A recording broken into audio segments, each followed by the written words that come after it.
नमस्ते दोस्तों, स्वागत है आपका हमारे YouTube channel fuel for success में। नमस्कार दोस्तों, आज हम फिर आपको लेकर आए हैं एक अद्वितीय धार्मिक यात्रा की ओर। यह है माता वैष्णो देवी कटरा, जहां हर साल लाखों भक्त आते हैं और अपनी भक्ति और आत्मा को शुद्ध करने के लिए।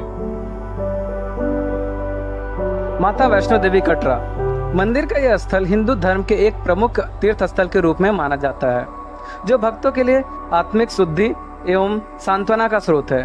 यहाँ के धार्मिक अनुष्ठान एवं पूजा अर्चना भक्तों के लिए बहुत महत्वपूर्ण है और यह स्थल की महिमा को बढ़ाता है। यह मंदिर जम्मू एवं कश्मीर राज्य के जम्मू के रियासी मंडल में कटरा नगर के समीप स्थित है। यह उत्तरी भारत में सबसे पूजनीय पवित्र स्थलों में से एक है। मंदिर 5200 फीट की ऊंचाई पर कटरा से लगभग 13 किलोमीटर की दूरी पर स्थित है।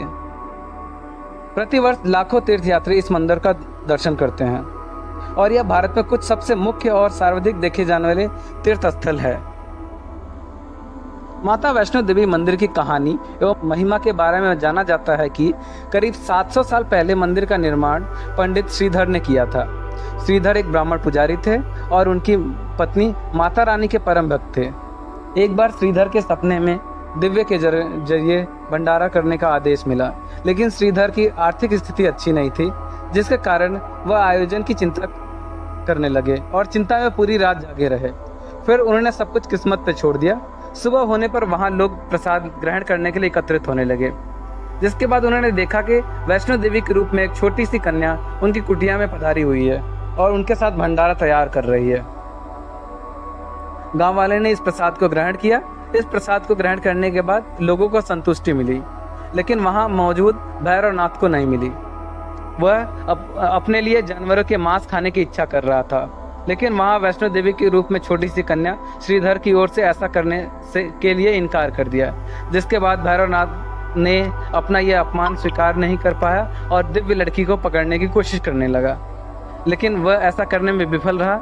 लड़की गायब हो गई। इस पर श्रीधर बहुत दुखी हुए। उसके बाद एक रात माता वैष्णो देवी ने श्रीधर के सपने में दर्शन दिए और उन्हें त्रिकुटा पर्वत पर एक गुफा का रास्ता दिखाया, जिसमें उनका प्राचीन मंदिर है। बाद में यही मंदिर माता वैष्णो देवी के नाम से जाना जाने लगा। बाद में श्रीधर उन त्रिकुटा की पहाड़ियों पर स्थित गुफा में जाते हैं तो वहां माता की 3 खंड देवी काली दाईं तरफ, सरस्वती बाईं तरफ एवं लक्ष्मी मध्य में पिंडी के रूप में विराजमान थी। यह स्थान को माता का भवन कहा जाता है। पवित्र गुफा की लंबाई 98 फीट है। इस गुफा में एक बहुत बड़ा चबूतरा बना हुआ है। इस चबूतरे पर माता का आसन है, जहां देवी त्रिकुटा अपनी माताओं के साथ विराजमान है। उस कन्या का पीछा करने के लिए भैरवनाथ भी उसे पकड़ने के लिए उसके पीछे दौड़े रहे। तब वह कन्या वायु रूप में बदलकर त्रिकुटा पर्वत की ओर उड़ चली। भैरवनाथ भी उसके पीछा करते रहा। माना जाता है कि तभी माँ की रक्षा के लिए पवन पुत्र हनुमान वहां पहुंचे। पवन पुत्र हनुमान जी को प्यास लगने पर माता ने उन्हें आग्रह कर धनुष से पहाड़ पर बाण चलाकर एक जलधारा निकाली। उस जल से उन्होंने अपने केस धोए। फिर उसी जल को बाण गंगा के नाम से जाना जाता है। फिर उसी गुफा में माँ ने 9 महीना तक तपस्या की और जहाँ पर हनुमान जी ने पहरा दिया। फिर वहां भैरवनाथ आधम के। तब माता गुफा की दूसरी ओर मार्ग बनाकर बाहर निकल आई। यह गुफा आज भी अर्ध कुमारी या आदि कुमारी या गर्भ जून के नाम से जाना जाता है। यह स्थान ऐसा है जहां माता ने भागते भागते मुड़कर भैरवनाथ को देखा था। अंत में गुफा से बाहर निकलकर कन्या ने देवी का रूप धारण किया और भैरवनाथ को वापस जाने के लिए कहा। फिर वो गुफा में वापस चली गई, लेकिन भैरवनाथ नहीं माना और गुफा में प्रवेश करने लगा। तो यह देखकर माता की गुफा पर पहरा दे रहे हनुमान जी ने युद्ध के लिए ललकारा और दोनों में काफी साल तक युद्ध चलता रहा। यह देखकर युद्ध का कोई अंत नहीं देखकर माता वैष्णवी ने महाकाली का रूप लेकर भैरवनाथ का वध कर दिया। जहां पर माता ने भैरवनाथ का वध किया था वह स्थान भवन है। प्राचीन गुफा के समक्ष भैरव का शरीर मौजूद है वहां पर, लेकिन उसका सिर उड़कर 3 किलोमीटर दूर भैरव घाटी में चला गया। शरीर यहाँ रह गया और 3 किलोमीटर दूर उसका सिर चला गया। जहाँ पर सिर गिरा उस स्थान को भैरवनाथ के मंदिर से नाम से जाना जाता है। कहा जाता है कि वध के बाद भैरवनाथ को अपनी भूल का पश्चाताप हुआ। उसने माँ से क्षमादान मांगी।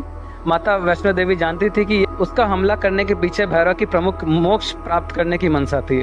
तब उन्होंने न केवल भैरव को पुनर्जन्म के चक्र से मुक्ति प्रदान की, बल्कि उसे वरदान देते हुए कहा कि मेरे दर्शन तब तक पूरे नहीं माने जाएंगे जब तक कोई भक्त मेरे बाद तुम्हारे दर्शन नहीं करेगा। यह थी श्री माता वैष्णो देवी की कथा। जय माता दी। इस अद्वितीय यात्रा के समापन पर मैं अपने व्यक्तिगत अनुभव को साझा करना चाहता हूँ। यह यात्रा मेरे जीवन को पूरी तरह परिवर्तित कर दिया है। यहाँ पर चलकर आप अपनी आत्मा की गहराइयों में झांकने की कोशिश करें। यहाँ पर आपको धार्मिक अनुष्ठानों और पूजा के माध्यम से मैंने आत्मा को शुद्धि का अनुभव किया है और माता वैष्णो देवी की कृपा का एहसास हुआ है। मंदिर के अंदर होने वाली आरती का दर्शन करने से मेरे दिल को एक अद्वितीय शांति और सुकून की भावना प्राप्त हुई है। आपको हमारी ये यात्रा कैसी लगी, यह हमें ज़रूर बताएं और इस वीडियो को लाइक, सब्सक्राइब और शेयर करना ना भूलें। आपका समर्थन हमारे लिए महत्वपूर्ण है। आपके विचार और प्रतिक्रियाएं हमारे लिए महत्वपूर्ण है, ताकि हम आपको और अधिक यात्राओं और धार्मिक स्थलों का अनुभव साझा कर सकें। आपको माता वैष्णो देवी कटरा पहुंचने के लिए आप दिल्ली से कटरा तक के लिए ट्रेन ले सकते हैं और हवाई यात्रा का भी प्रबंध है। कटरा उतरने के बाद आप ऑनलाइन या ऑफलाइन माध्यम से यात्रा की पर्ची कटवा लें, रजिस्ट्रेशन करवा लें। उसके बाद उस पर्ची को ले जाकर आप यात्रा का प्रारंभ कर सकते हैं। कटरा से लेकर माता के भवन तक पहुंचने के लिए 13 किलोमीटर की यात्रा करनी पड़ेगी। उसके बाद उसके आगे भैरव बाबा तक पहुंचने के लिए आपको 1.5 किलोमीटर और यात्रा करनी पड़ेगी। माता के भवन के पास एक स्वादिष्ट लंगर की व्यवस्था है, आप वहां भी लंगर खा सकते हैं। माता के भवन से भैरवनाथ मंदिर तक आप पैदल यात्रा कर सकते हैं, अन्यथा आप रोपवे का प्रयोग कर सकते हैं। रोपवे की कीमत 100 रुपये है आने और जाने का। यह रोपवे सुबह 8 बजे से लेकर शाम 6 बजे तक चलता है।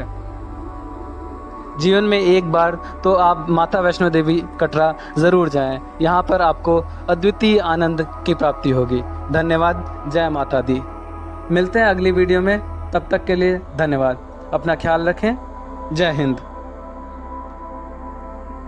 यदि आपको ये वीडियो अच्छा लगा तो कृपया लाइक करें, सब्सक्राइब करें और कमेंट करें। जय माता दी। धन्यवाद।